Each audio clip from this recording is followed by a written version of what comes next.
Also, and here's what's ahead for you on 7 News tonight. Shine says Saldivar's gotta go after the party's special committee decides that he should no longer contest elections for the UDP. And we told you about him 2 nights ago, when things were looking up for Jaheim Williams. But tonight, the teenager is dead. You'll hear from his mom about his sudden demise. Plus, the BTB has to pay 200 grand for another wrongful termination. We'll tell you what came out of the Supreme Court today. Also, inclusion never looked so, inclusive.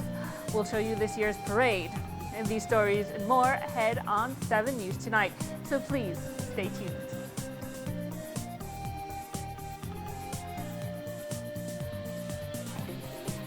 This newscast is brought to you by Cellular World, your authorized Samsung distributor.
I remember how energetic you were when we were setting up your nursery.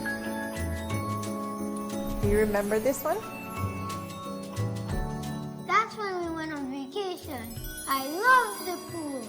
I made a big splash. This is a memorable one for me.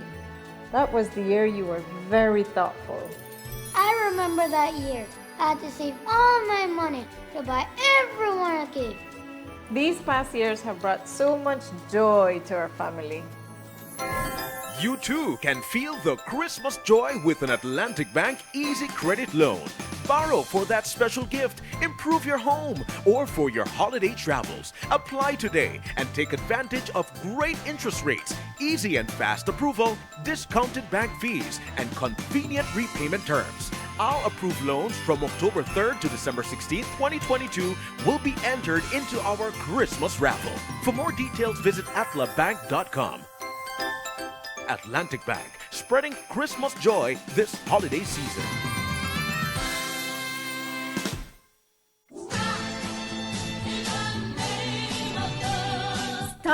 Stop, love. Don't paint that wall. I have a better idea. Let us wallpaper it. It is cleaner, easier, and so beautiful and looks very artistic when it is all done. And takes less time to do up a wall than to use that smelly paint. And guess what? It is romantic. What you mean romantic? What is romantic about putting up a wallpaper, honey? Tell me more. Well, you see, we will go to Mikado and see the range of wallpaper. Then we will choose the design together. We will come home and start putting up the wallpaper. And we will be together and be beside each other. We can put wallpaper in all the rooms. And who knows? They even have wallpaper for the baby room too. Well, I like the sound of that. So what are we waiting for? Let's go to Mikado like now. Come in, honey. You can also see our selection of wallpaper on our Facebook page. Like us and follow us on Facebook. Mikado, centrally located in the heart of Belize City at number 37 Albert Street. Channel 7's Christmas brand is here. It's all happening from Sunday, December 11th to Thursday, December 15th. And we want you to come up on all the giveaways. So how do you do that? Come to our office on Albert Street to buy your 25-cent ticket. You can buy as many as you want for more and more chances at a prize. That ticket gets your name in the barrel and gives you a chance to win cash prizes, jewelry, electronic appliances, and much, much more. Then, join us in person on Thursday, December 15th for the Brahms Grand Finale at Blue Martini. Your $10 entrance gets you a golden ticket to win even bigger prizes. So that's 5 nights of non-stop entertainment, non-stop giveaways, and non-stop fun. This message is brought to you by the Insurance Corporation of Belize. Please be advised that all claims relating to Hurricane Lisa must be submitted by the 2nd of December 2022. To report a claim, call 224-5328 or 224-5329. Call or WhatsApp 613-0693 or 613-0645. Email icb@icbinsurance.com. Claim forms are available on icbinsurance.com. We are aware that this is your time of need, and we will do our best to efficiently serve you. May God bless you and your family and keep you safe.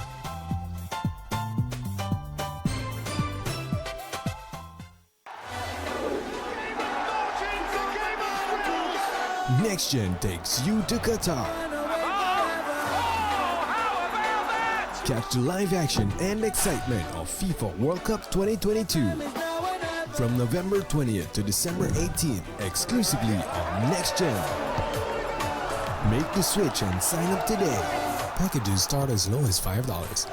Next Gen, the official broadcaster of FIFA World Cup in Belize.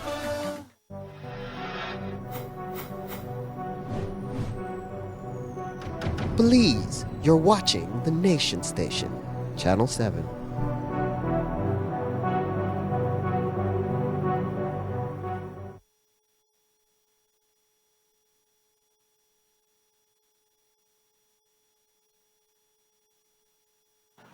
John Saldivar was designated by the U.S. State Department on November the 15th. And today, 17 days later, a UDP special committee met to decide his fate and his future in the party. They met at party headquarters where Saldivar appeared before the committee of 7 for upwards of an hour in a closed-door meeting. That finished at 12:30, and the committee, led by Chairman Mike Perifete, concluded its deliberations by about 1:45. And their decision, though not unanimous, was simple. John Saldivar, presently in the running for a Belmopan convention, should no longer represent the party as a candidate. Party leader Jaheim embraced the decision and held a press conference by 2:30 to say he fully embraces and endorses that decision. Well, the decision is that we feel it is in the best interest of the special committee. I agree categorically, unconditionally with the special committee that Mr. Saldivar should not run as a candidate and should withdraw from politics at this time. And I am pleased that the special committee has made a decision that indicates clearly to the nation and to the world that the United Democratic Party has a zero tolerance for endemic corruption, has a zero tolerance for any of our members that will engage repeatedly in personal misconduct. How was this decision arrived at in the absence of the evidence that was being sought from the U.S. State Department earlier this week? I just said, if you would have listened to me, that we are not the Supreme Court of Belize, we are not the Magistrates Court of Belize, and it is not our search for a perfect justice. Our search is as an institution, the government in waiting, the constitutional opposition, and our responsibility to the nation to demonstrate that we are a viable alternative. In my conversations with the media, never said that this was black and white and that it was a matter of, well, if they have the evidence, then we will make a decision. If they don't, well, as some may have speculated that this was a kangaroo court and, you know, we were just going through the motions because there's no sufficient legal or technical evidence. There is a mountain of circumstantial evidence of allegations of significant corruption, all the way back to when Prime Minister Barrow moved Mr. Saldivar, according to Mr. Saldivar himself, from the Ministry of Immigration, where his sister remained the CEO of Immigration, and corruption continued in immigration. Yes, Jules. Mr. Saldivar indicated in his press conference that he would wish to appeal any decision made against him, if it's an adverse decision, to the National Party Council. Will he be permitted to appeal to the National Party Council? Absolutely. That is a part of natural justice and due process. So it's not over then? It is my position as the duly elected leader of the United Democratic Party that John Saldivar should not run for the UDP and should withdraw from politics in the position as an area representative or a standard bearer and deal with all of the matters that have befallen him.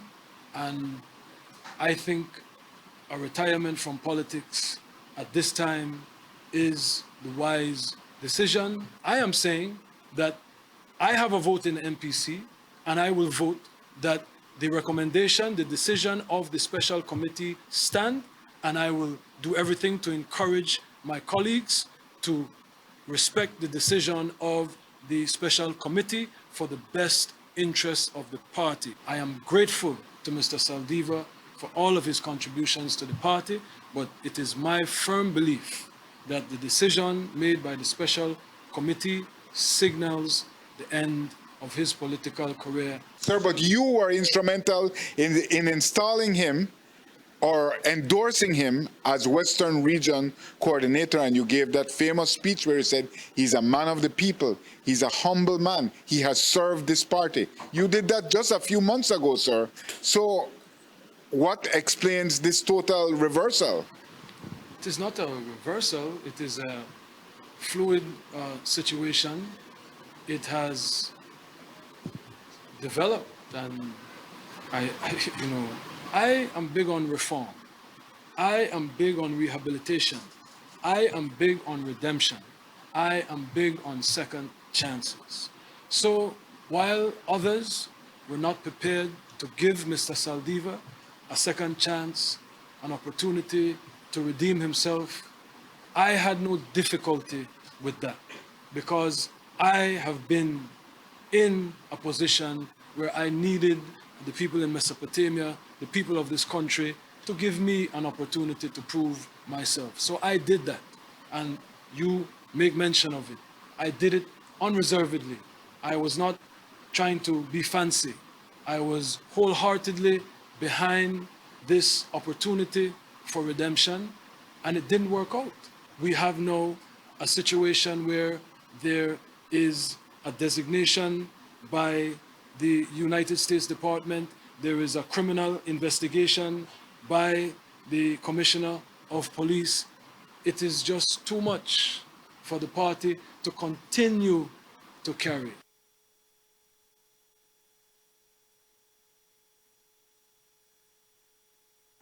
But not surprisingly, John Saldivar doesn't see it that way at all. He has steadfastly maintained his innocence and that he is being accused without evidence. Clearly, the special committee believe that in politics, perception is reality, widely accepted conventional wisdom which Saldivar has rejected. And maybe that's why Shine Barrow says he had to plead with his recent companion. I have asked him, I have pleaded with him to stand down. That was my appeal to him. Sir, from the fact to say you pleaded with him indicates that he is not in agreement with your proposition that he go quietly into that good night. Again, I don't want to get into a debate as to what is in his mind. It was a difficult decision made today by the special committee. It was painful. I spoke to different members after the fact, and it was a decision that some did not want to make. But they said what is best for the party. And my position is this is what is best for the party. I thank Mr. Saldivar. I pray that Mr. Saldivar will be able to gather himself and to find meaning and purpose in another role, if it is that he still wants to be involved in politics, but not as an official, not as a candidate for the United Democratic Party.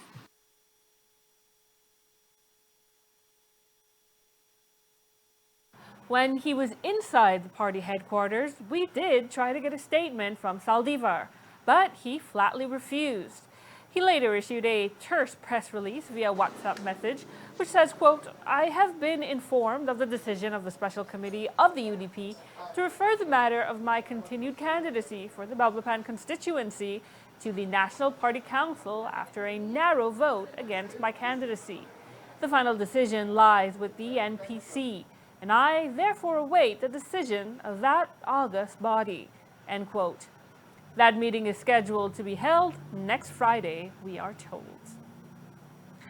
And that National Party Council meeting in a week means that Saldivar will be flexing for all the support he can muster, which is a considerable number. That's because he's the head of the Caucus for Change, a bloc of about 20 constituencies allied with him. They almost spearheaded an overthrow of Patrick Faber when he was leader, and they got his successor, Jaheim Barrow, elected. So what will that group do now that Saldivar is on the political chopping block? Barrow didn't want to talk about the caucus. Sir, will he continue to lead the Caucus for Change? I don't speak for the Caucus for Change. Okay, so the Caucus for Change, maybe you've heard of them, are a group No, I don't speak for them. I understand. But you understand that they are the largest constituent group in the party, the largest organized constituent group. And from what I saw at his press conference and the pronouncements he's been making in inter-party chats, he still is able to summon the Caucus for Change members. Will you try and now engage these members of the Caucus for Change who supported you in the convention? Will you try and engage them now so that you can be their leader? I am the leader of the United Democratic Party. Whether the Caucus for Change, whether non-affiliated, I will continue as I have done to engage all of my colleagues. Of course, this is a story we'll keep following closely. We'll take a break now. When we come back, he was featured on the news 2 days ago, but a teenage accident victim suddenly died today. We'll talk to his mom. And another six-figure wrongful termination payout for the Belize Tourism Board. We'll tell you about it.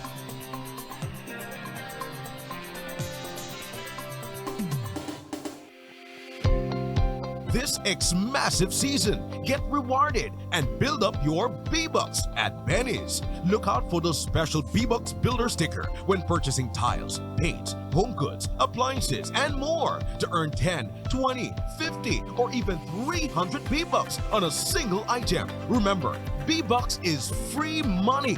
The more you build up your B-Bucks, the more you have to use across all Benny's locations and entities. Make this Christmas season X-Massive with B-Bucks. B-Bucks, rewarding loyalty.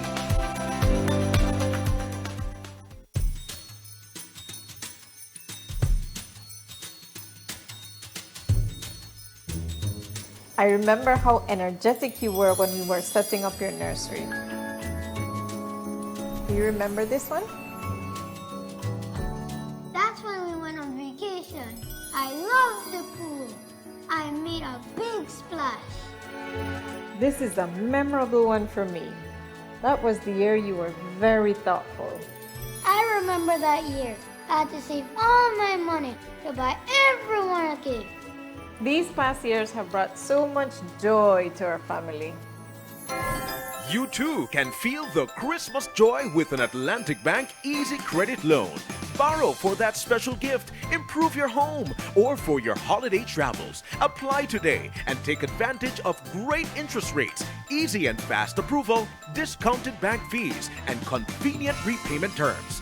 All approved loans from October 3rd to December 16th, 2022 will be entered into our Christmas raffle. For more details, visit atlabank.com. Atlantic Bank, spreading Christmas joy this holiday season. If you've got a lot more good years ahead of you, if you exercise and eat right, but what if something happened? What if you were the 1 in 3 that will be diagnosed with cancer? If you were the 1 in 4 who would suffer serious heart issues? What if it ruined more than your health? What if it ruined your financial stability as well? Sagicor's critical illness solutions can give you confidence in the face of every what if. Let's help you plan for the what ifs today. Talk to your Sagicor advisor or visit sagicor.com.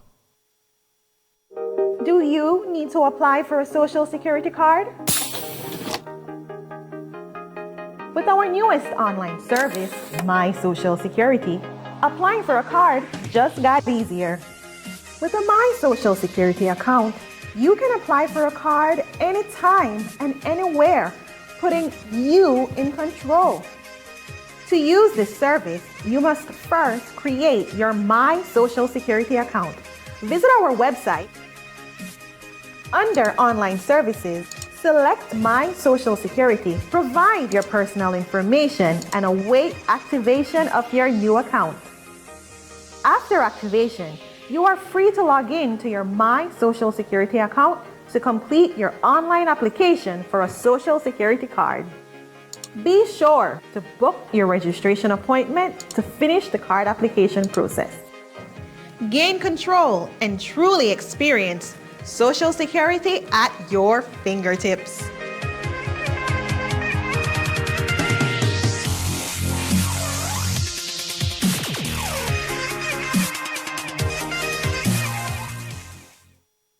Channel 7's Christmas brand is here. It's all happening from Sunday, December 11th to Thursday, December 15th. And we want you to come up on all the giveaways. So how do you do that? Come to our office on Albert Street to buy your 25-cent ticket. You can buy as many as you want for more and more chances at a prize. That ticket gets your name in the barrel and gives you a chance to win cash prizes, jewelry, electronic appliances, and much, much more. Then, join us in person on Thursday, December 15th for the Brams Grand Finale at Blue Martini. Your $10 entrance gets you a golden ticket to win even bigger prizes. So that's 5 nights of non-stop entertainment, non-stop giveaways, and non-stop fun. We live in a world where undernutrition and obesity can exist side by side in the same country, home, or even person. Foods high in sugars, salt, and/or unhealthy fats are leading to unhealthy diets and are one reason why children may not be growing healthily, while causing other people to develop overweight or obesity. The consumption of unhealthy diets is heavily influenced by marketing. Easy access is fueling this new nutrition reality. But thankfully, change towards a healthier future is possible. By having a sustainable healthy diet made up of a variety of foods that are safe for consumption, we can promote health and have better abilities to fight illness. How do we do this? Good nutrition for women during pregnancy and for children in their first 1,000 days of life, including breastfeeding, sets them up for healthy adulthood and future generations. We should eat more fresh fruits and vegetables, whole grains, pulses, nuts and seeds, and less sugary drinks and foods high in sugars, salt and unhealthy fats. The less of these foods we buy, the more the food industry will be encouraged to produce foods that contribute to healthy diets. We can also call on our leaders to make the right decisions so that every person, everywhere, can afford and access good nutrition. When people like you and me, industries and governments work together to make positive changes, we can create a healthier world. This message is brought to you by the Insurance Corporation of Belize. Please be advised that all claims relating to Hurricane Lisa must be submitted by the 2nd of December 2022. To report a claim, call 224-5328 or 224-5329. Call or WhatsApp 613-0693 or 613-0645. Email icb@icbinsurance.com. Claim forms are available on icbinsurance.com. We are aware that this is your time of need, and we will do our best to efficiently serve you. May God bless you and your family and keep you safe.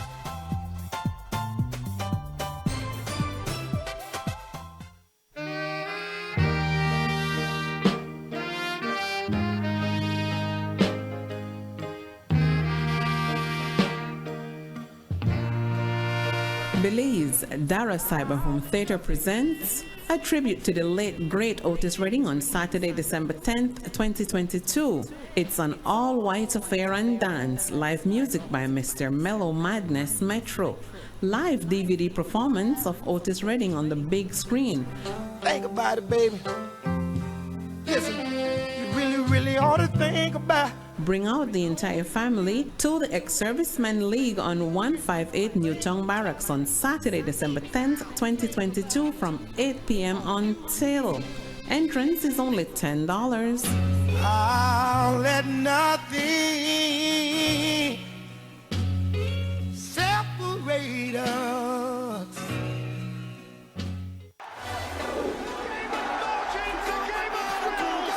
Next Gen takes you to Qatar.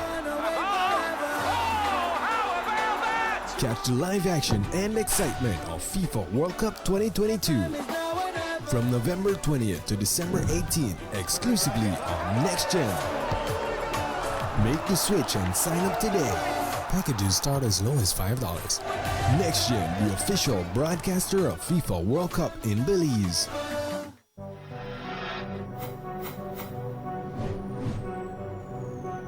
Belize, you're watching the Nation Station, Channel 7.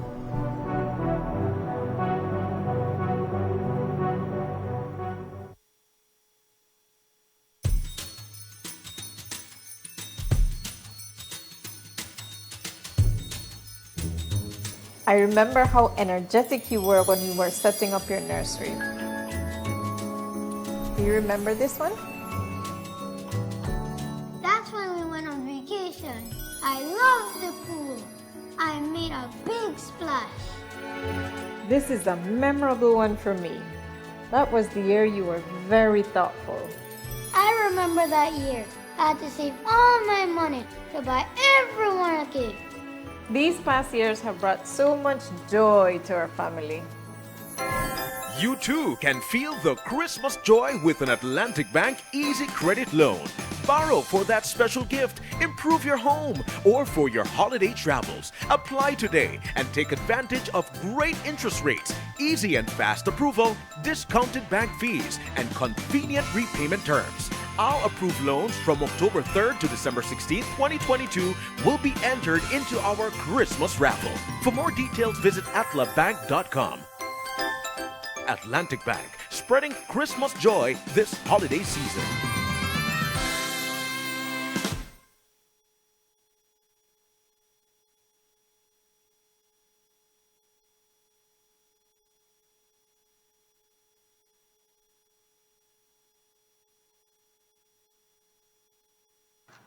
On Tuesday, we gave you an update on Jaheim Williams, the 17-year-old accident victim who had been fighting for his life since October 12th inside the KHMH. His condition seemed to have improved. He was awake and slightly responsive, but since then, he rapidly deteriorated. And this morning, he went into cardiac arrest and passed away. His death has sent his family and friends into a spiral, leaving his mother unsure of how to move on without her son.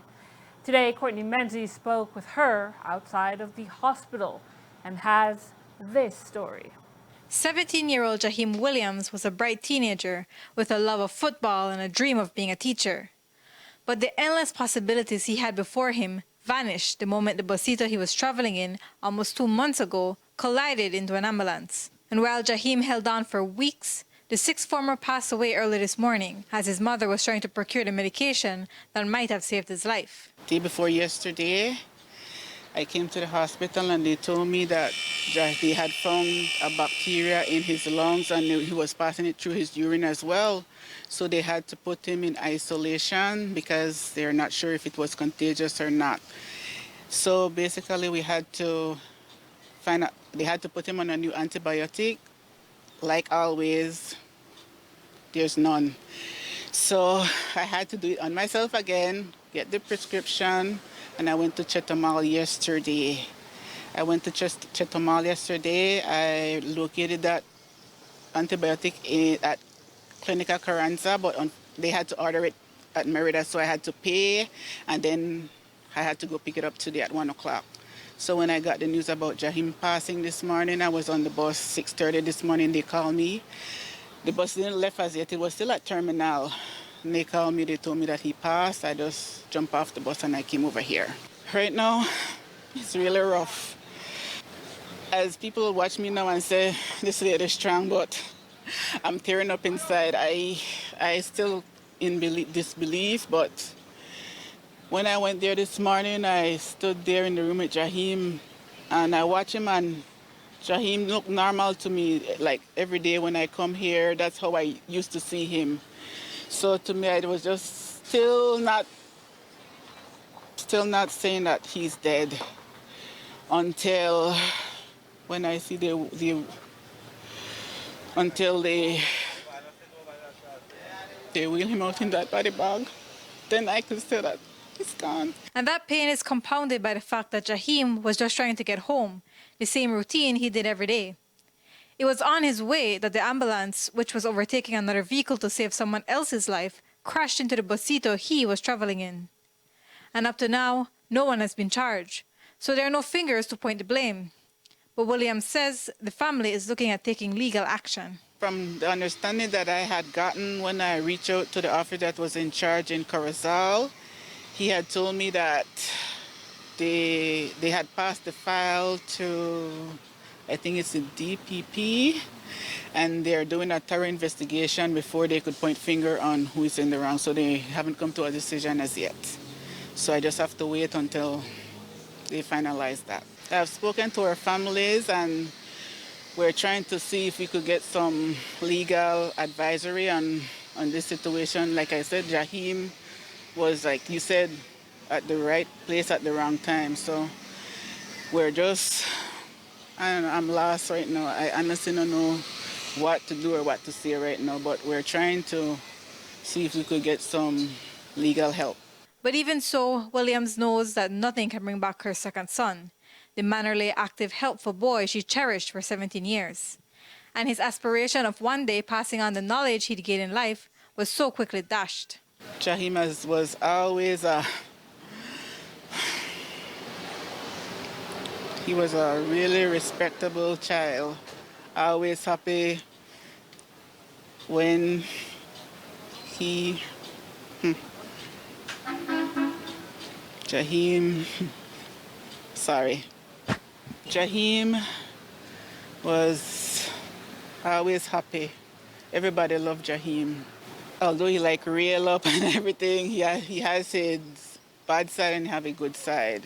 He was all about his family and friends. He loved football. He enjoyed doing his studies and all of that was just taken away from him in one split second. When Jaheim graduated from high school, he said, "Ma, I think I want to be a teacher." I said, "Well, Jaheim, if that's what you want to do, I'm with you 100%. And then he said, because he's a smart boy. He was in first farm till fourth farm. He was on a roll for the 4 years. So he said that he would like to share what he have learned and pass it on to other people now. I watched Jaheim when he's helping his little sisters with his schoolwork. I always laugh. I say, nothing I want to give you the answer. I want to explain it to you and you want to do it yourself. And I said, Lord Jaheim, I said, the only sucker if your teacher asks you, you know I know if you do it because I do it for you. So yes, so I know his sisters and they take it hard right now and everybody else. So everybody will remember Jaheim. Courtney Menzies, 7 News.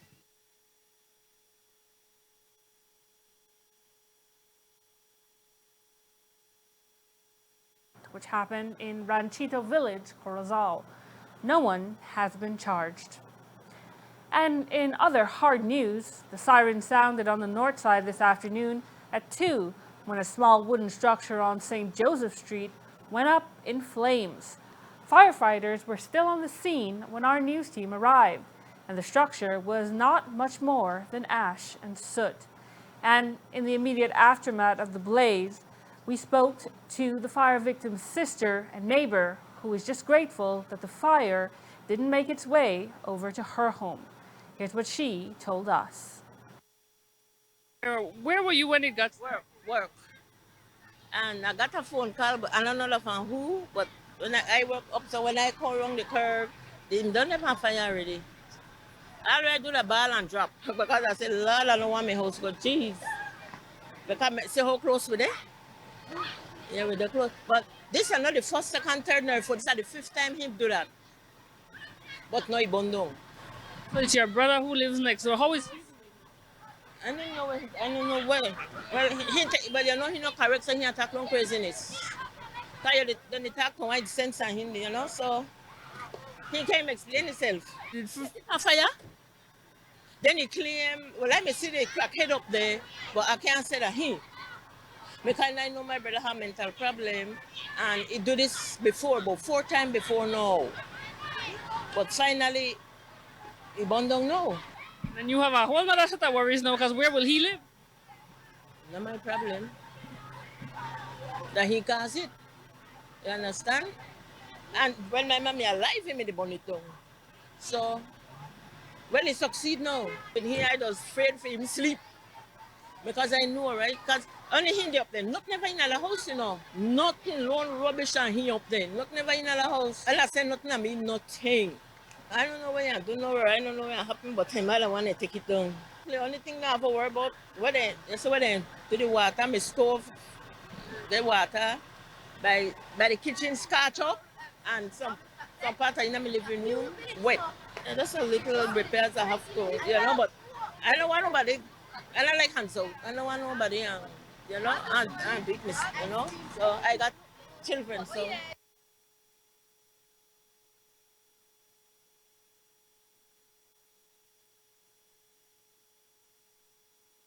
Board has lost another 6-figure civil suit, which was brought on one of its former employees. This time, the litigant who went complaining to the Supreme Court is Misty Michael, the former director of marketing and industry relations. She successfully convinced the Supreme Court that she was wrongfully terminated. In April 2020, during the last few months of the former Barrow administration, she signed a 3-year contract with the BTB for an annual salary of $84,000. She worked from April 2020 until May 13, 2021, when she received a termination letter from the management of BTB under the new government. Michael then claimed just under $218,000 as damages for wrongful termination. We understand that this is the value that she would have received had the employment contract run its entire course. The BTB resisted this wrongful termination and brought a counterclaim for the declaration that, quote, the written contract of employment dated April 1, 2020, made between the claimant and the defendant is invalid and or unenforceable, as neither the claimant's appointment as Director and Head of Department of Marketing and Industry Relations, nor her remuneration was approved by the Minister, end quote. Senior Counsel E. Andrew Marchalar represented the BTB. After reviewing the arguments made by Michael and her attorney, Senior Counsel Dean Barrow, Justice Lisa Schumann ruled in their favor. In her judgment, Justice Schumann said, quote, this court finds in the circumstances that it was not for the claimant to prove that she had a valid contract, but for the defendant to show that her contract was in fact invalid and unenforceable. So after determining that the contract and the clause were valid, the judge turned to whether or not the claimant was wrongfully terminated. She referred to testimony from the current Director of Tourism, Evan Tillett, where he said that they wanted to cut back on compensation packages. and said that in Michael's case, they could have paid her, but it was not prudent. Justice Schumann seized on that, saying, quote, "The attempt to convince this court that unable to pay means it is not prudent to pay is unconvincing. Inability does not mean imprudence, especially when the evidence shows that same post is filled on the day following the termination of the claimant. The claimant was wrongfully terminated and that she was terminated without cause." End quote. With those findings, Justice Schumann ordered that the claimant, Misty Michael, is entitled to damages in the sum of a little under $218,000 plus interest of 6% per annum from the date of her termination and legal costs. We understand that there are pending lawsuits of wrongful termination against BTB from 2 of Michael's peers. Knowledgeable observers tell us that those suits may end up going against the BTB and in favor of those former employees because the circumstances of their termination were similar to Michael's. So the BTB is now staring down the Karen Bevins misadventure of almost $750,000, plus Misty Michael's $218,000 and possibly damages connected to the wrongful termination suits from those other employees. Belize's Amnesty program has been officially extended for another 3 months until February of 2023. So far, over 9,300 individuals, including asylum seekers, have applied for amnesty. That decision from Cabinet was quite a welcome one for personnel at UNICEF and International Organization for Migration, who have been working to make sure that every migrant man, woman, or child who applies and qualifies to become a Belizean citizen has the chance to do so. And that's a task that's taken massive effort across much of Belize's rural landscape. And in the wake of the government's decision, a release from the UN agency says that their efforts have included, quote, assisting migrants in covering the cost for translations of foreign documents, photographs, medical services, and police records needed for their amnesty applications, end quote. They also expect to, quote, follow up by covering the cost of permanent residency for the most vulnerable who are granted that pathway by the government of Belize. It's a tall order and one that certainly needed the additional time. But we heard that firsthand this afternoon when we stopped by the IOM's Belize City offices and spoke with Head of Operations, Diana Locke. Well, the government made that decision to extend the program. We certainly welcome it because we had actually written to the minister on the 29th. That was the same day that apparently Cabinet made the decision. So we had an inclination that it might have been extended because of the low numbers, but we weren't sure. And so we were very happy, hence the release that the UN agencies put out to say that we welcome the decision of the government to extend the amnesty. When you say low numbers, why do you feel that is? It's low because the government was projecting between 40,000 to 60,000. From our part, we were going at about 25,000, and we were hoping that we could get somewhere in the region of a little bit more than what actually happened in 1999, sorry. Right, so that number, I think around that time was about 10,000, 11,000. We're hoping that we could exceed that number this time because we do believe that there are people out there that are not coming in for various reasons. We need to move very quickly on that because once you get the document and you have the birth certificate, then you need to get the passport to have a photo ID. These things impact a police record. And so you need a photo ID, whether expired or currently valid, in order to get a police record. So for us, those key things are things we want to jump on very quickly in the month of December to start the ball rolling with those. Getting the embassy to work with us, verify, so that people can get back that document and we can go through the process of getting the police record for them. Now that you have this extension, how do you go about ramping up efforts to try and reach more people? We have already identified the locations that the UN team will go back to. So I think we have a total of 8 weekends because the month of December, hardly anything happens and our staff needs a break, a mental health break. They've been working 7 days a week for a long time. And so basically we're not doing anything in the field in December. we're still giving advice and we're still processing a lot of numbers here. And so what we will be doing is looking at the village reports, because we've gone into detail of having numbers for each of the villages that we visited, how many people we've seen. We would like to sit with the government partner, not necessarily exchanging any information, but sit there and compare who we have prepared to who have submitted. So you could do a name calling if you do like the election process, and you could call a name, because there are limited villages that we're looking at. It's not the countrywide, but we've targeted, I think we're looking at Belmopan, we're looking at San Ignacio, we're looking at Belize District, meaning Ladyville, and probably a part of Belize City. Toledo, we're looking at South Stan Creek, and we're also looking at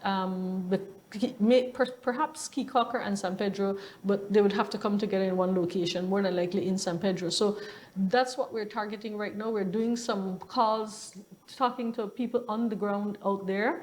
But these are the ones that we've identified in terms of the 6 weekends that we're going to be working in the next year. Out of the 8, these 6 are the places that we want to target, and we're going to be looking for those people who have been prepared by IOM, but whose name does not appear in the list of somebody who has made an application already. So those are the people that we have seen that might not have gone in to submit an application. If we get 100% of them that has gone in, that we're happy, we look for more. But if they haven't, and there are challenges that they're having, maybe they were still waiting for a passport, maybe they're still waiting for a birth certificate, those are the people that we're going to try to reach out to ensure that those people get their application in. And all that was explained in a letter that the UN agency sent to Minister Eamon Courtney on the 29th of November. It pleaded with the minister and the government to allow for an amnesty extension due to all the challenges that the process had encountered thus far. But it seems that the extension was already under heavy consideration. This afternoon, IOM office head Diana Locke told us that Cabinet's decision came on the very same day that the letter was sent. The letter that we're talking about, we wrote him and shared with him the challenges that we had in getting the beneficiaries prepared, transportation, economic cost, just the fare, and other little things that we came across, getting challenges with birth certificates. We shared those things with him, and we asked for their consideration of the extension. These conversations have been ongoing for ever since, but we just thought it would have been good to document it, since we did not have anything formal or we didn't have a sit down. And so we were hopeful. I was hopeful. And I think based on all the conversations that we've had with the government, they have been very receptive. So I figured it would happen, but we can't assume things until it becomes official and the cabinet makes its decision. So we just documented those facts to the minister, and basically when we sent the letter to him, the response was immediate that the cabinet had approved the letter, so the extension of the amnesty. So we were very happy about that. But many who aren't happy about the perceived risks of the amnesty application are the migrants who feel they might not qualify for the process. As you've heard, that would mean that they aren't married, are not the parent of a Belizean child, or simply haven't been here long enough. And for those who find themselves in that position, going through the process could seem like too much of a risk. We put that question to Locke this afternoon, but she made sure to reassure potential applicants that their information will not be shared with anyone. To ask you, this question was asked to the Prime Minister, and I know you say you won't share the information with anyone, but what about the government of Belize? Because the fear some people still do have is that I present myself, I don't qualify, and at the end of this process, I will be easier identified to then be kicked out of the country. Let me see how best to word this. I don't think that resources will allow for you to go. First of all, amnesty records are not in the possession of neither the Immigration Border Management Department, who does enforcement, neither is it in the possession of the police. It's with the Amnesty Office. So that very limited people have access to that. So I could start there. So when this process is over, I don't see people being targeted If you happen to be in the wrong place at the wrong time and there's an operation going on, as in any part of the day, time, night, right now, you will be picked up and you will be asked questions. So I really have no, I don't think that that's going to happen. They're not going to be targeting people. You happen to be in the wrong place and the wrong time, you will be picked up. But no, I don't see people, I've never seen it happen before, and I don't think there's time or even resources for that to happen now, where you're going to go targeting people. So I don't think that that is the intention of the government, to go look for people. They've never done it before, and I don't see it happening now, but I do believe that they will put stronger procedures in place and more precautions in place, that people would think twice before coming into the country and just staying in an irregular fashion. I want to assure people that I really and truly believe that when we look at your application at IOM, we have been properly briefed. My knowledge of the immigration procedures and the stuff allows me, when we see someone that we think don't qualify, we don't turn them away until I've talked to them, to find other ways, to ask many more questions. So for the most part, we only encountered, in the 4,500 persons that we engaged with, individuals, only 344 of those persons didn't qualify. That information is not given to anybody. It's not going to be shared with anybody. We have a Privacy Act. Nobody gets our information unless we have an agreement, and we certainly wouldn't be sharing names. So I don't think people need to worry too much about that, about not being qualified. If you have a reputable agency assisting you, any one of the 3 UN agencies that are out there working with that, there are other persons in the community, the representatives of the minister's office, they've also been trained, village leaders have been trained. When they help you to complete an application form and you fit into one of those 8 criteria, once you have sufficient documentation, I don't think you have anything to worry about. Having a Belizean child makes it so much easier, because that's all the proof you need is the birth certificate. Now, there are lots of people out there who are having challenges with vital statistics, getting those birth certificates to participate in the Amnesty. We're trying to find ways to address that situation. To reach as many vulnerable people as possible, including those living in remote communities, the UN agency set up mobile clinics to ensure services were available to those in remote areas. That work continues next weekend as the teams return to rural Toledo. Yesterday, we told you that Stella Maris Primary School was planning an inclusion parade, a march through the streets of downtown Belize to raise awareness about the importance of inclusivity for special needs children. The staff at the school know all too well that their students tend to be shunned in society, both as children and when they are ready to enter the workforce. So for Disability Week, they plan various activities to sensitize able-bodied children to the requirements of special needs kids. And it all culminated into today's parade. Courtney Menzies was there and has this story. It's not unusual for children to want to be included in group activities, especially with their friends. But for kids with special needs, it's not as easy to be included since they are often ostracized. That's why for Disability Week, Stella Maris Primary School normally organizes an inclusion parade to highlight the need for these children to be a part of society and what society needs to do to integrate them. And this year, it was bigger than ever,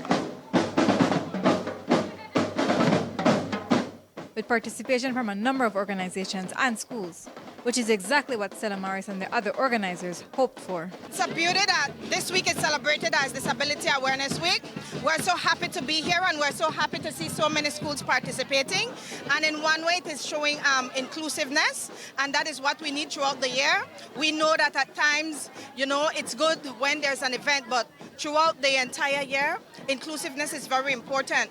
As you can see, so many other schools are here. We have organizations out here, and we're so happy to be out here to celebrate the achievements and the love of others for kids with special needs and persons on a whole living with disabilities. Exceedingly gratified and heartwarmed by the outpouring of support. This is Disability Awareness Week, and this is an awesome awareness event. Throughout the week, we did a lot of school visits, and the message is that there has to be total inclusion.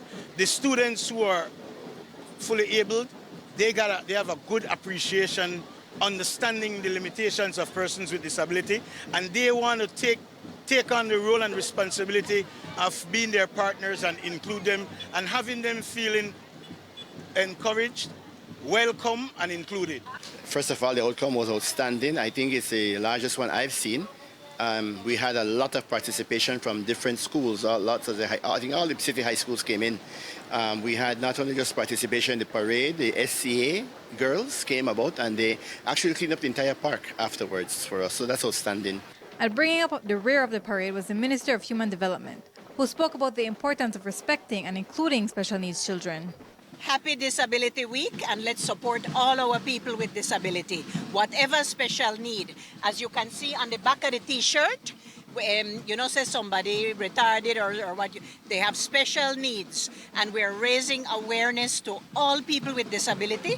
Full respect. We had World AIDS Day yesterday, and we want to highlight the vulnerabilities and special needs of people. So I can't do the walking right now, but we are in the parade. How important is it that these children with special needs feel included and are integrated properly into society? Absolutely, absolutely. It's of paramount importance because regardless of whatever special need, everybody has the right to inclusion. As a matter of fact, the motto of our ministry is equality and inclusion. So we highlight that this week. Big respect to Marshal Nunes and his team. A great thing to know that as our students at Stella Maris leave school, that they integrate well into society, and the need for more inclusion is very important. As you can see, the placards that we have are displaying ways of inclusion within the community. We know that persons living with disabilities, they have their own need to be included in everything. In the political arena, in the social arena, in the cultural arena, even in the economical arena. And it's not that they don't have any disability per se. They have a disability, yes, but then they have so much more to give to our community. Team alone speaks to meaningful inclusion matters. Not because you have a classroom and you put a disabled child in there, the school is now all of a sudden disabled friendly.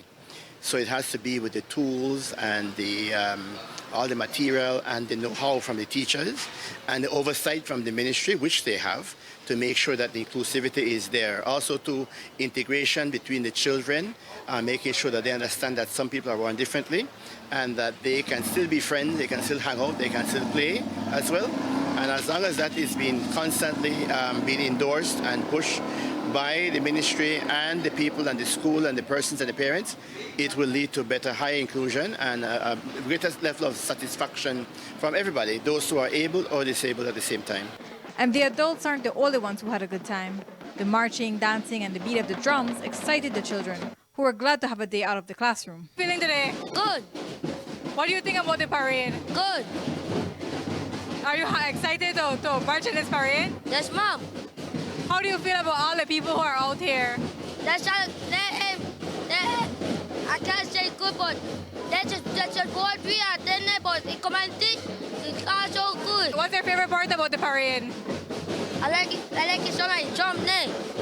Drums? Can you play? Yeah, a little bit, but I can't play good though. Okay, but would you want to be in a marching band? Yes, Mom. Are you excited for this parade? Yes, Mom. What's your favorite part about the parade? Drumming and marching. Okay. And what do you feel about all the people who came out here to support you today? Well, I don't know. They're good. The parade started at the Shell gas station and ended at Battlefield Park. Courtney Menzies, 7 News. Some of the other organizations that were a part of the parade were the Department of Human Services, the Department of Youth Services, NARCY, the Cancer Society, the Diabetes Association, and more. We take a break now. When we come back, the UDP Caucus for Change says they still have John Saldivar's back. And how much green can you earn from the blue economy? We'll take you to a fair that explores those options.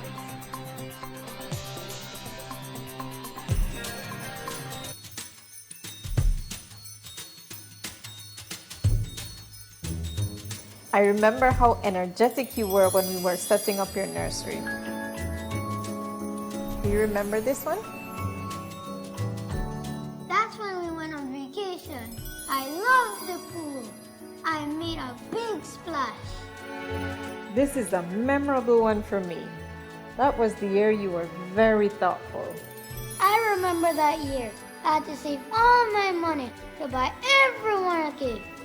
These past years have brought so much joy to our family. You too can feel the Christmas joy with an Atlantic Bank Easy Credit Loan.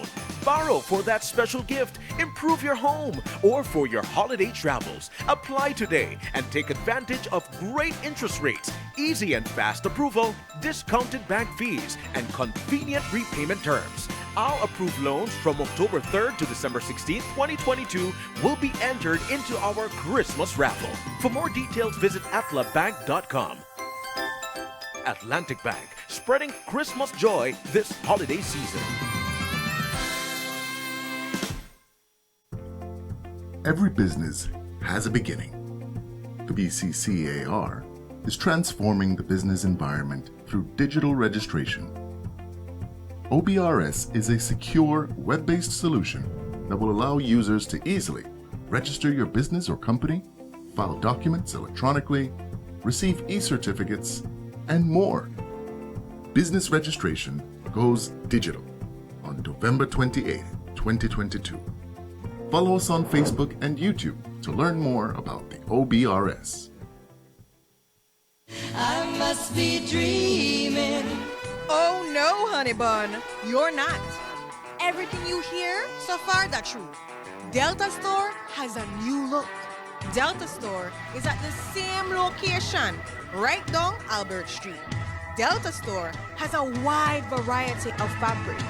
Delta Store offers quality and savings. Everything in a Delta Store at only $4.99 or less. Snap out of that dream and head on down to Delta Store today.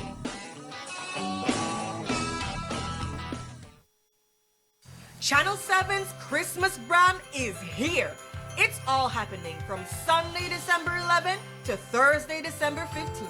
And we want you to come up on all the giveaways. So how do you do that? Come to our office on Albert Street to buy your 25-cent ticket. You can buy as many as you want for more and more chances at a prize. That ticket gets your name in the barrel and gives you a chance to win cash prizes, jewelry, electronic appliances, and much, much more. Then, join us in person on Thursday, December 15th for the Brahms Grand Finale at Blue Martini. Your $10 entrance gets you a golden ticket to win even bigger prizes. So that's 5 nights of non-stop entertainment, non-stop giveaways, and non-stop fun. The human papilloma virus, HPV, is responsible for 90% of cervical cancer cases. 80% of the population may be infected with HPV during their lifetime. HPV screening can prevent cervical cancer. Females 25 to 65 years old get tested for HPV. The HPV test is now available at your nearest health facility. A message from the Ministry of Health and Wellness and the Pan American Health Organization, World Health Organization, with funding and partnership support from the United States of America. Do you need to apply for a Social Security card? With our newest online service, My Social Security, applying for a card just got easier. With a My Social Security account, you can apply for a card anytime and anywhere, putting you in control. To use this service, you must first create your My Social Security account. Visit our website. Under Online Services, select My Social Security, provide your personal information, and await activation of your new account. After activation, you are free to log in to your My Social Security account to complete your online application for a Social Security card. Be sure to book your registration appointment to finish the card application process. Gain control and truly experience Social Security at your fingertips.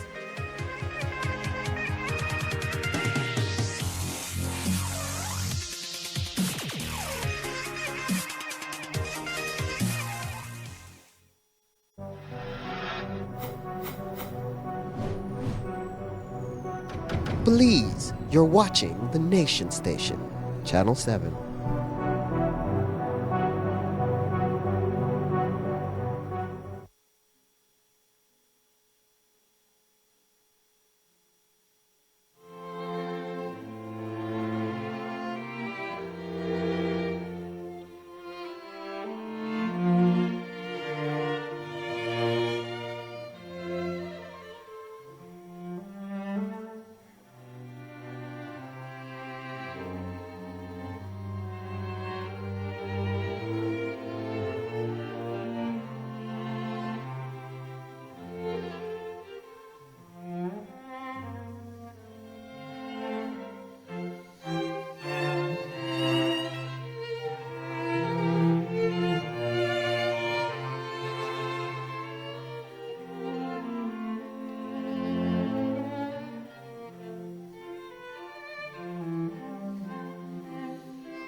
At the top of the news, we told you how the UDP's John Saldivar had been politically shut down by the special committee assembled to determine his future in the UDP.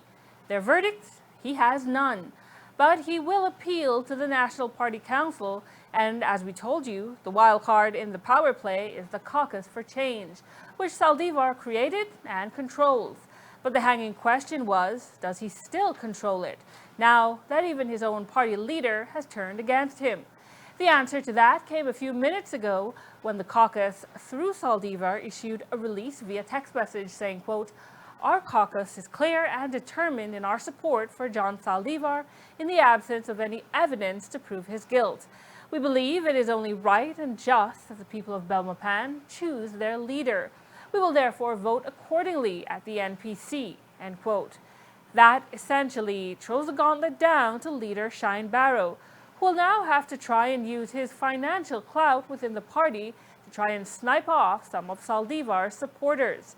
If not, Big Bad John will ride again in a Belmopan convention. Yesterday, we showed you day one of the Blue Economies Forum and Fair, where panelists discussed marine spatial planning and conserving the coastal communities in the face of climate change. And today's fair was just as educational, with 22 booths set up to either teach the public about marine life and conserving the blue economy, or to sell sea-related products like seafood and seaweed shakes. Courtney Menzies was at the fair today and has this story. Belize's waters provide more job opportunities than you might think. That's why the Ministry of the Blue Economy organized a 2-day forum and fair to educate the public about how the sea can put some money in your pocket and the importance of conserving it. The director of the Blue Economy explained that there are basic careers you may know, fishing and seafood related ones, but there are also others that have broken into niche categories. Currently, we have the Maritime Economy Plan that has 7 sectors that we've had pathways for. And we have traditional sectors, which is fishing, tourism, general mining and coastal development. And then we have potential opportunities in sectors that are emerging, doing research in marine, renewable energy, in deep soap fishing, in deep sea fishing, in moving further into developing specific products within the marine sector. The simple fact is that blue economy and activities within the blue space are opening up globally as well as in Belize. The objective of this fair is to highlight and inform the public and those visiting. Everybody's welcome to see and learn and see what potential is there. You could create your own niche product within this sector and move it forward. And one of those niche categories is hair care. Jolie Pollard uses seaweed to help her curly-haired customers keep their hair healthy. And she also gave us a demonstration. I am here to show what I've done with seaweed, with Eucuma isoformis seaweed specifically. So there are 2 different species of seaweed that we farm in Placencia by Little Water Key. That's through the Placencia Fishermen's Cooperative. You might know about Japs. Well, Godfrey is one of the pioneers of seaweed farming in Placencia, and I have been using his seaweed, their seaweed, since day one of my experiments. And so I'm proudly promoting what we can do with sustainable seaweed farming. So all my seaweed has always come from their farm, meaning that this is seaweed that's regenerative seaweed. They harvest it, it grows right back. So how important to you and your livelihood is the blue economy? Oh, extremely important. This is the only thing that I do now. You know, I'm a trained journalist. I went to school for that, came back to Belize, worked in tourism, and was the editor of a community newspaper for a while. And when I started experimenting with this, I had quit my job and was waitressing in the evenings at a restaurant.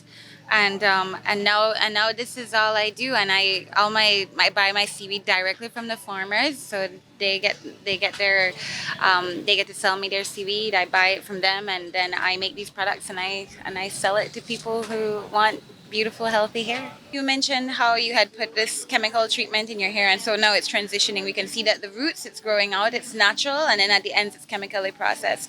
So what I will do is I will help you to keep your hair from root to tip, just looking nice today, just giving it some shine, giving a little hold, and smoothing the frizz a bit. And apart from sea-related handmade products, the other booths present were both educational and delicious. Basically, we're here to educate about the importance of Holchan Marine Reserve. It is one of the most visited marine reserve in the country. It was first established in 1987. It is a very important marine reserve because it's located in San Pedro town, so it supports many livelihoods. One of the unique things about Holchan is that it doesn't only offer snorkeling and diving. There is areas where you can do sports fishing. There is areas in the reserve where fishing is allowed as well. So it is important to protect that marine reserve because it supports so many livelihoods. A lot of the people that, the tourists that come to Belize, Holchan is one of their must-do. So if we don't protect the resources at Holchan, then if, it becomes degraded, then it will affect your pocket, it will affect your livelihood. And in the longer term, it will affect the country of Belize as well. Today I have all seafood. I have the wilk soup, I have conch feathers, and I have whole fish, snapper and jack. I have lobster, and I have rice and beans, goes along with fried plantain and coleslaw. Okay. And so for you, how important is the sea? Because that's where you get your livelihood. That's what you've known your life. So how important is protecting the sea? It's very important. That's my part of my knowledge because I like to swim and I like to see the little fishes. And I was asking them about the sargassum because when I used to rake it up to fill my yard, and it has a lot of livelihood in it. So I don't know, maybe they could pay the fishermen because things is very expensive now. Maybe they could give them a job from it. Who provides your products for you? Me and my son. I have two sons that are fishermen that lives with me. Okay. But I still have to buy from them because that's right. That's their business. That's their business. Yeah. Right. But your whole family survives off the sea. My whole family from I was young. Courtney Menzies, 7 News. Some of the other organizations present were Mar Alliance, Belize High Sea Fisheries, the Fisheries Department, Coastal Zone, and others. Spanish explorer Alvaro de Marichalar is back in Belize tonight. He first visited in 2013 when he was traveling around the continent on a jet ski. Now he's solo sailing around the world in the smallest craft in history, and he's doing it all to raise awareness about environmental changes. This holder of 14 world records arrived in San Pedro this afternoon, and here's what he told the San Pedro Sun. This is Alvaro de Marichalar, a Spanish explorer who's attempting solo sailing around the world in what would be the smallest craft to ever do it. He arrived in San Pedro this morning and took some time for a short chat with the press. So what I'm doing is I'm celebrating the 5th centennial of the first circumnavigation accomplished in 1522, 500 years ago, by Juan Sebastián Elcano, an expedition that Magellan started in 1519 with 260 other sailors on board 5 vessels. Juan Sebastián Elcano made it with 18 survivors and 1 only floating boat named Victoria. So I'm honoring them and I'm filming to create awareness about what's going on in the ocean, especially I'm denouncing the plastic pollution and the overfishing. So what I'm doing now is I'm using gasoline here in this engine, produced in Mexico with plastic debris, which is an amazing patent, but PET gas, which is a Mexican company, and we are looking for sustainable solutions, not only talking, but really implementing. And looking at his setup, the obvious question is, how does he sleep? We asked him that today, and here's what he said. To ashore, and try to find a hotel or something. But when this is not possible, I sleep on board my little vessel. Let me show you how. Cuidado con la arena porque es que le estás limando con la arena, hermano. Es que te jopean. Alvaro will continue to Panama to cross to the Pacific Ocean coast and travel up all the way to Alaska, where he will then cross over to Russia to continue along Asia and finally into the Mediterranean before arriving in Seville. He has 2 years of navigation ahead of him. Cherise Halsall, 7 News.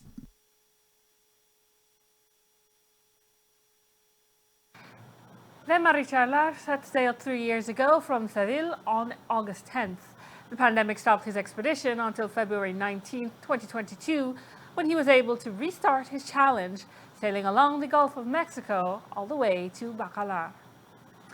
On Wednesday, you heard the mayor say that the problem of mentally ill persons wandering the streets has gotten worse, and that the root of the issue stems from a deinstitutionalization of the mental health. Basically because there are no facilities, there are few treatment options for them. But the Mental Health Association begs to differ. In a letter to the mayor, they explain that while they understand the mayor's frustration, they also believe that, quote, the solution to these issues is far more complex than locking people up and out of sight. The problems we face today are not because of the concept of a deinstitutionalization of mental health care, but of its adequate application, end quote. The MHA continues by saying that though City Council has partnered with them in the past to provide social support through the Welcome Resource Center, much more needs to be done to further develop that initiative and to provide other forms of support, such as sheltered, non-institutional housing and more options for acute medical care. According to the MHA, these responses offer a long-term and humane solution, which are also more cost-effective over time than institutions. They're not calling for a working group of relevant ministries such as health, human development, tourism, home affairs, and other stakeholders such as MHA to seriously consider a long-term plan. Earlier in the news, we told you about the judgment which arrived this evening, fresh off the desk of Justice Lisa Schumann, judge of the High Court of Belize, formerly the Supreme Court. She ruled that the Belize Tourism Board wrongfully terminated Misty Michael, the former Director of Marketing and Industry Relations, and ordered the BTB to pay Michael a little under $218,000. We understand that today was Justice Schumann's final day in court, and she will now work to provide written judgments for outstanding cases before her courtroom. After that, she's preparing to take up a prestigious post at CARICOM as the regional body's general counsel. Former Prime Minister Barrow's administration appointed her as a judge of the High Court, and he says Belize's jurisprudence benefited from her wisdom and sharp legal mind. Yesterday, we asked Barrow about that posting that Justice Schumann will occupy alongside another distinguished Belizean, Dr. Carla Barnett, who is currently serving as the 8th Secretary General of CARICOM. As I understand it, she's going as the General Counsel to CARICOM, to the CARICOM Secretariat, to the Caribbean Community Organization. And so she'll be working alongside S.G. Barnett. Dr. Barnett, indeed. So it's a great plus for us, two Belizeans as Secretary General and as General Counsel. But let me tell you what you and the public will no doubt find especially interesting. There are some real luminaries that have preceded her in that job, which underlines the importance of the position. I think first of all of Duke Pollard, a Guyanese, who was General Counsel. After he demitted office, he was one of the first to be appointed to the Caribbean Court of Justice. So you're talking about people at that level. Winston Anderson, currently CCJ judge. On the CCJ. Chair of the Academy of Law. He was General Counsel to CARICOM. Kenny Anthony, who afterwards became Prime Minister for 2 terms, if not 3, of St. Lucia, was General Counsel for CARICOM. So it's a very distinguished position that has been given to our Lisa Schumann, and I think Belize can be justifiably proud. Now, for her, I think it's a wonderful opportunity, because remember I started off by saying how great she was as a diplomat. In a sense, this new job is at the intersection of law and diplomacy.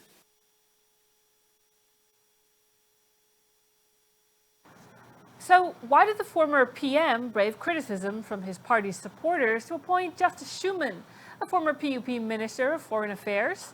Well, he told us that he expected she would acquit herself admirably. Lisa Schumann is an extremely talented Belizean. When she was Foreign Minister, when she was Ambassador and then Foreign Minister, I thought she did a magnificent job And of course, she's been lauded by various international organizations, including particularly, as I remember, the OAS.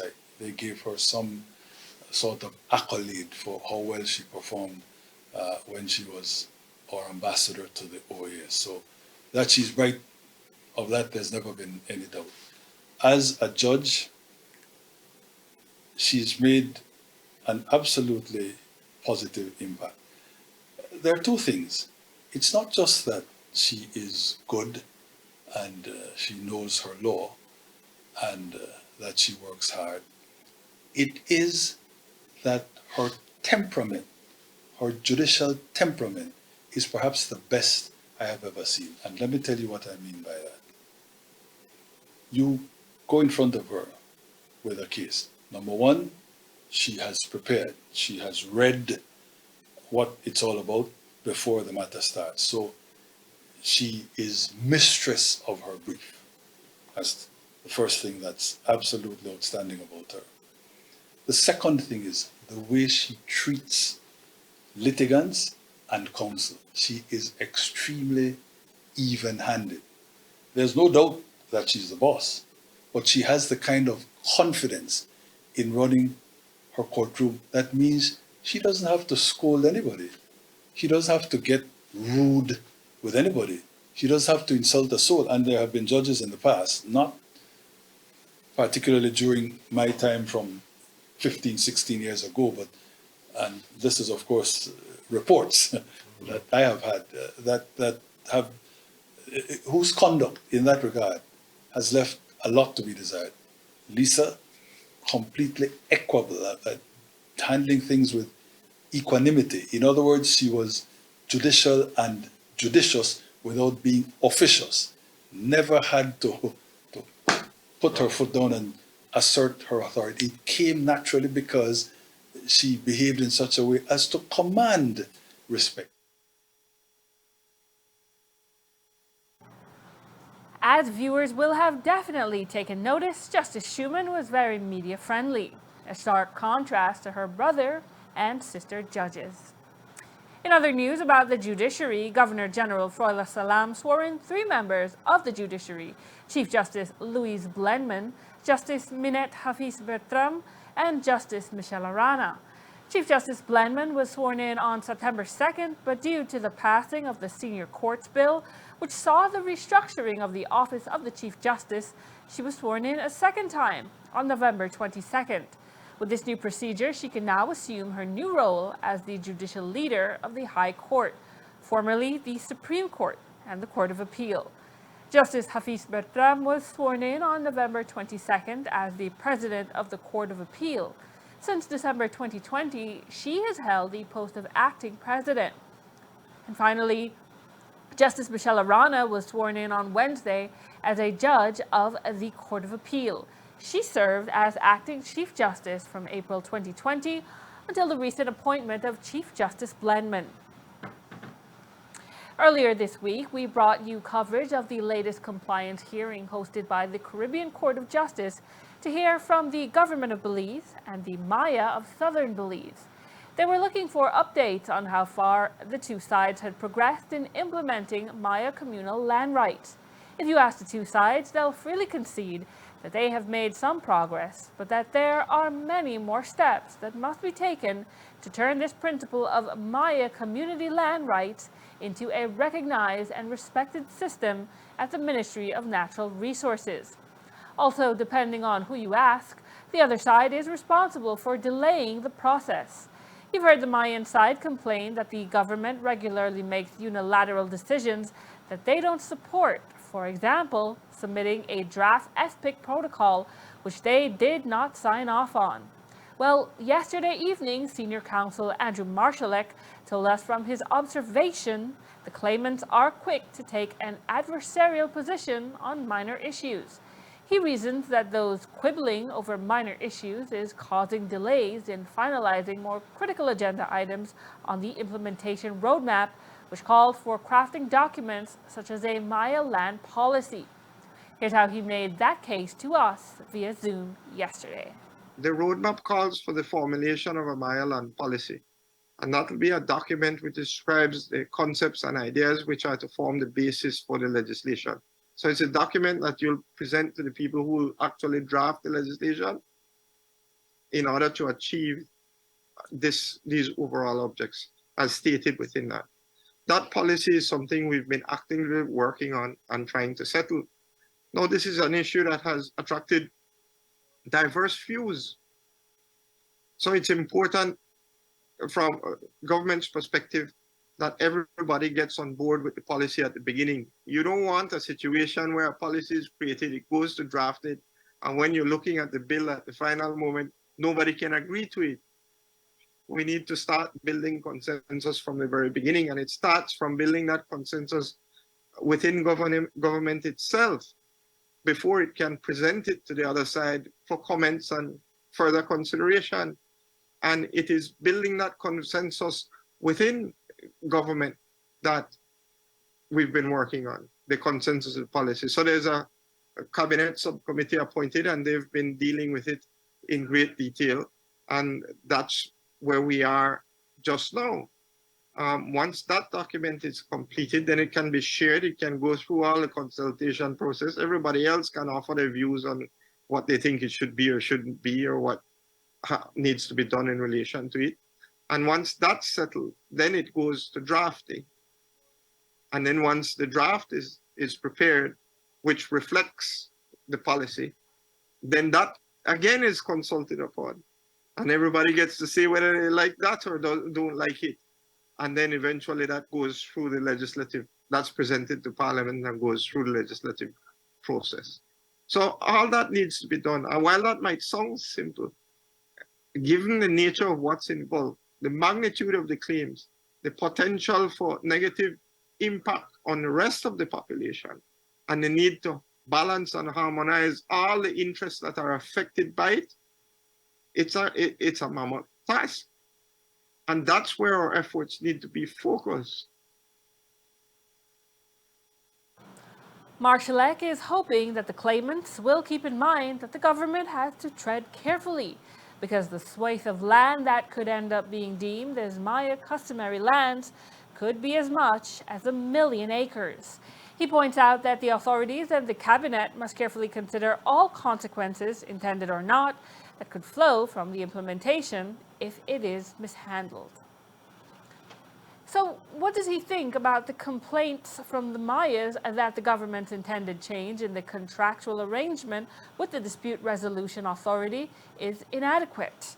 That was raised as a major disagreement before the CCJ, and here's what Marichalar had to say about that was the subject of one paragraph in the compliance report submitted by the government.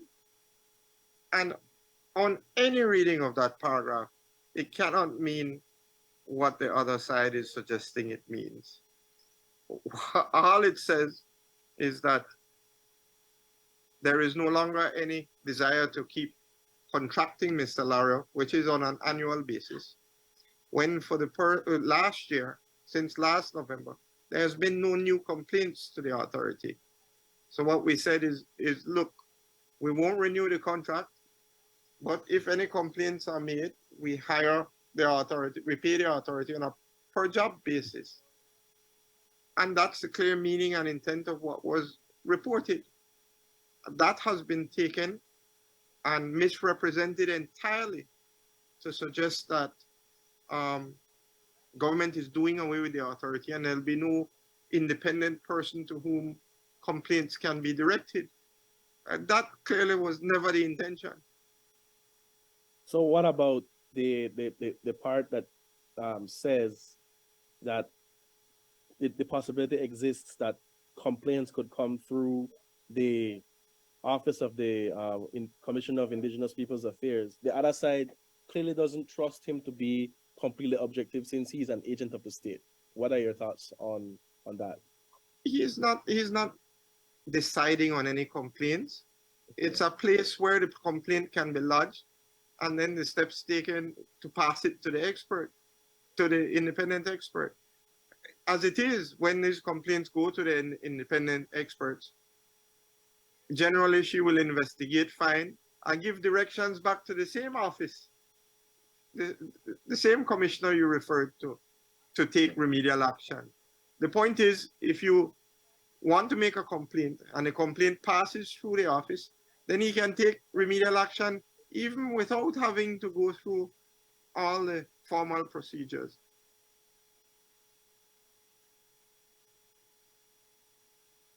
We also asked about the scolding from the CCJ president for the government when he learned that GOB hadn't provided the claimants with a finalized version of the still contested free prior informed consent protocol. All difference to the court, as we explained to them, there was a change to one word in the title of the document. And the suggestion is that because the document wasn't printed and given to them again, they never got that final document. Well, that might be technically true, but the rest of it remains the same as it always was, and they certainly have that. But sir, I see your point that it's a simple name change. That's the only thing that changes. But isn't it prudent to give these claimants, the persons who have complained bitterly against the government, less reasons to complain? Like, I see that as a problem you all could have avoided. Well, this is the whole problem and the thrust of the whole thing. Because by quibbling over all of these little things, we detract away from the big things, which is the settlement of the policy and the achievement of the required legislation. But we seem content to be stuck on quibbling over little things that don't take us very far one way or the other. So from an overall perspective, from a global perspective, the time is better served focusing the energy on achieving the work that needs to be achieved in order for the required legislation to be formulated, conceived, formulated, and passed.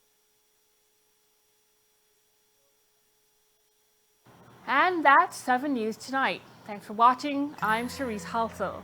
You can find a full transcript of the news at 7newsbelize.com and see streaming video on our Facebook page. Tune in again on Monday morning when our Sun Up on 7 morning show crew will be kicking off our month-long holiday celebrations. And Indira Craig will be back here on Monday night at 6.